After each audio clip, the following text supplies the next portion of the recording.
Kumusta mga fur parents? Naghahanap ka ba ng mga quality na daily supply o needs ng mga fur babies nyo? Kami nang bahala sa inyo dahil nandito na ang Daddy's Pet para sa mga fur babies nyo. Ang pinaka-quality at pinaka-affordable pet supplies and services in town. We offer all kinds of pet supplies and all kinds of services like pet grooming, pet boarding, pet rehoming, and many more. And of course, andyan na rin ang pet gifts for your special someone. Hatid rin namin ang mga mababait na staff para sa mga fur babies nyo, kaya naman we ensure na safe at comfortable ang mga fur babies nyo. So what are you waiting for, mga ka-fur parents? Daddy's Pet. Affordable na presyo para sa mataas na standard na serbisyo. Visit us now! Welcome to Daddy's Pet Talk. Ikaw at ang pet mo, ang bida rito! Ma'am Annie, Sir Jan, magandang araw po sa inyo. Pwede nyo bang ipakilala ang pet nyo sa ating mga ka-pet talk? Yes, hello friends! Ito si Bear, kasi mukha siyang polar bear kapag hindi nagulong ng maayos. Marami siyang buhok. Kanyang kataas. Tapos si Annie, si John. Ilang years na sa inyo, ma'am, si Si Bear? More than a year. Actually, 1 year. 1 year? 1 year. 1 year pa lang siya sa amin. Feeling ko ang tagal-tagal na sa amin. Oo, kasi kung saan namin siya kasama, sinasama namin siya parati pag nagta-travel kami. Madalas kami pumunta sa Baguio. So parati namin siyang kasamang nagta-travel. Actually, taga-Baguio na. Taga-Baguio talaga siya, si Bear. Yan. Kumbaga, Ilocano talaga pala Oo, Ilocano si Bear. Ma'am, paano nyo, ma'am, Sir Jan and Ma'am Angie, paano kayo pinagtagpo ni Bear? Yan. Funny story, actually hindi naman sa amin si Bear. Kung matanda na ito, sabi ng vet, mga 5 years old na siya. Pero 1 year pa lang siya sa amin kasi napulot namin siya. Napulot lang namin siya dun sa Baguio. Bumabag yun ng sobrang lakas nun.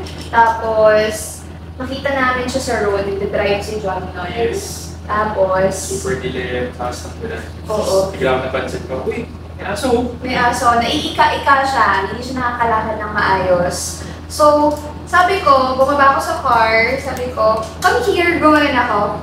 Kasi lakas ng ulan eh. Tapos, lumapit siya sa akin. Tapos, dun siya nagstay sa likuran namin. Tapos, pagdating namin sa bahay nila, tinanay namin kahanapin yung owner, gano'n. Pinost namin lahat. Tapos sa barangay, ikot namin yung area kung saan namin nahanap. Pero walang nag-claim. Walang nag-claim sa kanya. So, inuwi ko siya, tapos pinaliguan ko siya. Kawawa nga siya nasa CR lang siya kasi hindi ko alam, baka may rabies siya, or ang dumi-dumi niya, basang-basa siyang dog. Tapos wala talaga nag-claim. 1 week namin hinahanap yung owner niya. So, wala kaming choice. Dinala namin siya sa Manila. So, kahit bawal ang pet sa condo namin, Hindi namin na-medyo. oo, bawal yung pet sa condo namin, pero hindi kasi siya tumatakbo. Good boy doon. Good boy siya. Tapos alam niya kung paano siya, kung bakit, alam niyang bawal sa condo. Quiet siya. Kaya quiet lang siya doon. Quiet yan, good boy yan. Best boy. Mukhang Sir Jan and Ma'am Annie, mukhang soulmate to si Bear. I know. Kumbaga nakatadhana talaga siya sa inyo mapunta eh. Yeah, perfect dog na siya para sa amin kasi alam niya maging quiet. Kasi bawal eh, pag narinig ng tumahol, kakatukin. Pero siya, hindi siya tumatahol. Iataholan niya lang langaw. Tsaka kami. Tsaka kami pagbukas. Pag naaamoy niya kami sa pintuan, yun, doon lang siya natatakol. Pero isang tahol lang, like arf lang. Ganun. Best boy. Kumbaga, yung nakuha niyo po si Bear, bali talagang sa ulan eh. Yung napunta na sa inyo si Bear, anong struggles yung napagdaanan niyo po? Well, una is kung paano siya i-train iakyat sa condo namin. Kasi sa 26th floor kami nakatira. So, ang pinakaunang way na ginawa namin, nilagay namin siya sa landers na eco bag. Yung landers na eco bag. Tapos, yun na yun. Nagko-cooperate naman. Nagko-cooperate. Oo. So, kapag sinabi mong, pag tumatahimik naman siya pag nasa loob ng bag, alam niya na nandun, na paakyat siya or aalis siya. Hindi siya mahirap alagaan. Oo, very good Compared dog. sa iba namin. pets. Yes. So ngayon, pag nakikita niya yung Landers bag, alam niyang aalis siya. So, na-excite siya. Alam niyang papasok siya sa bag na yun. Tapos pag sinabi mo, shh, hindi na siya magpapan, steady na lang siya, hindi na siya gagalaw. Hanggang struggle. Siguro yung medication niya for circulation. Oo. Pinapa-check up namin, kung makasalto ba yung lakad niya, kung may fracture ba na. Yes. Struggle din siguro na siya, tamad maglakad. So, like siya binubuhat. Lagi namin siyang binubuhat. So may stroller din siya. Sa pagkain po, mapili po ba si Bear? Super pili. Gusto niya wet food lang. Minsan ayaw niya pa ng table food. Gusto niya wet food lang. Kailangan may artehan mo sa pagkain niya para kainin. Prepare ko kunwari. Para gano'n niya. Tapos gusto niya may treats parati siya, ganyan. Kaya mahilig siya sa mga ganitong mga pagkain treats. Bali po, paano niyo po ginagawa para makasiguro kayong makakain si Bear po? Makakain. Ano ginagawa? Sinusubuan. Sinusubuan si Bear. Hanggang maubos yung pagkain niya. Spoiled si Bear ah. Super spoiled. Kasi kung Mga araw. minsan na niya lang kumain, pero pag sinubuan mo, pag galing sa kamay mo, kakainin niya. Ma'am Angie, bali, Sir Jan, paano naman yung binabudget nyo pagdating sa pangangailangan naman ni Bear po? So, money and Opo, paano yung siya binabudget? basta kailangan ni Bear, kailangan bilhin. Wala nang hindi na binabudget yan. Part na siya ng expenses namin on a monthly. Hindi nga namin siya pet originally, pero love namin siya as our own. So, pag bumibili kami ng groceries, sabay na yung food niya, Treats niya. eats, so, tapos yung mga food niyang nakakain, gano'n, parati namin, pag nakita namin ubos, bibili na namin. P-pads, diaper, lahat. Trained naman si Bear. Hindi siya nagwiwiwi at home or kung saan-saan lang. Kailangan sa P-pad or sa basahan. Ganun lang. May spots lang siya. For a kid. Ma'am Angie and Sir Jan, ano yung favorite banding nyo ni Bear? Kami, may ano kasi siya eh. Yellow toy na star. So, nakakili ko ba yun?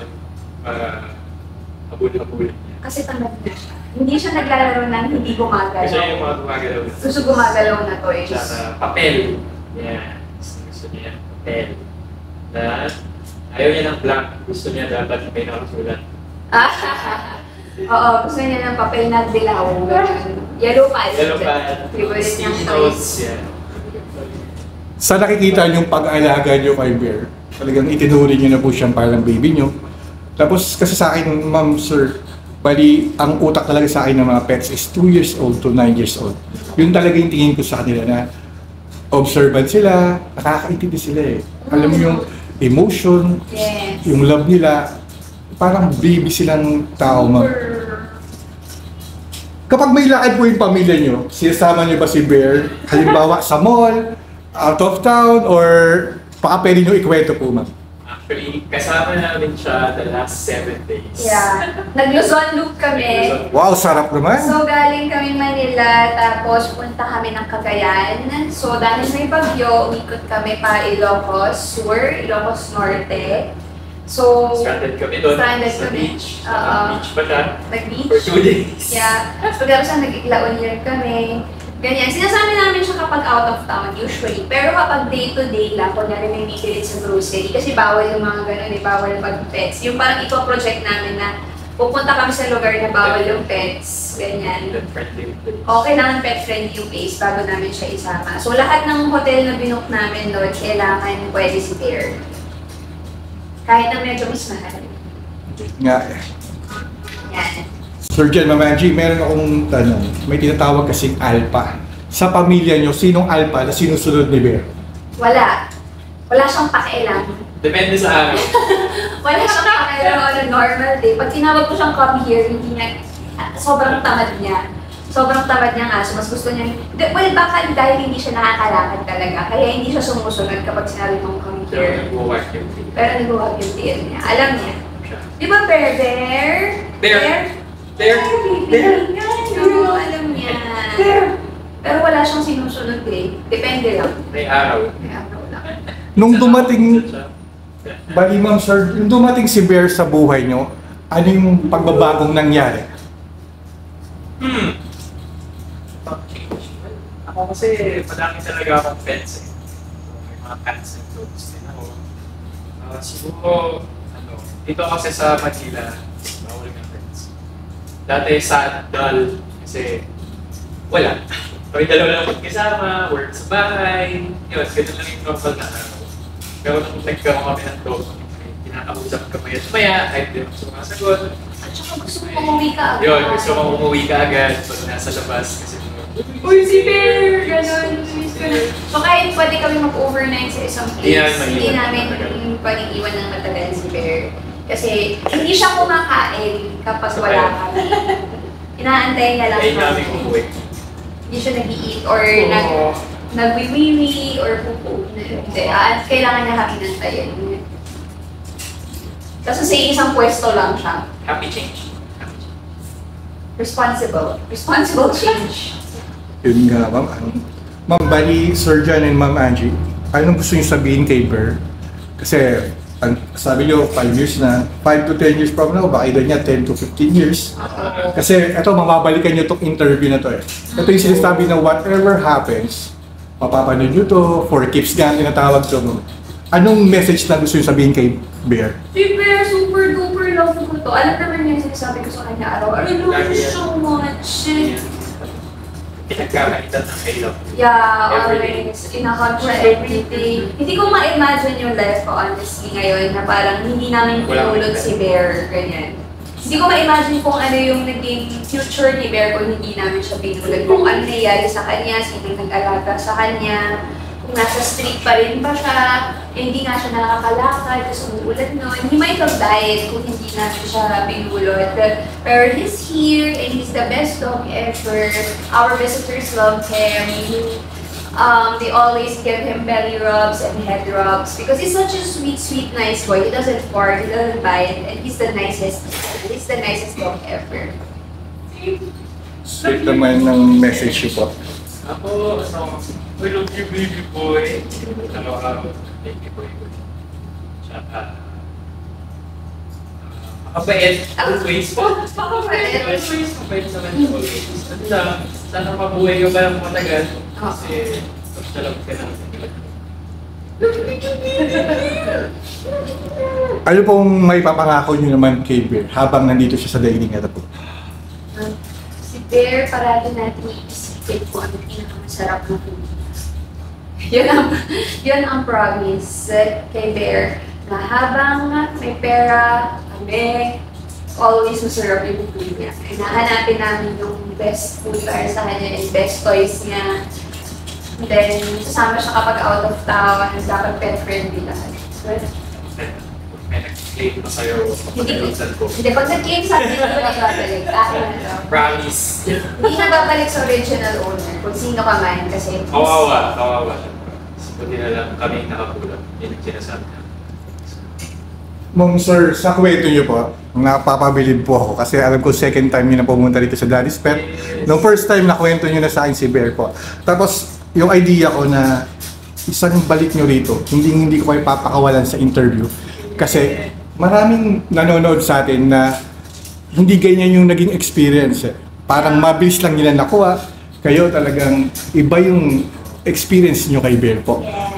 May mga manonood sa atin dito sa interview natin sa mga ka-pet talk natin na mga first poor parents po. Anong pwede nyong i-advise sa mga manonood sa atin para at least alam nila kung ano yung gagawin po nila?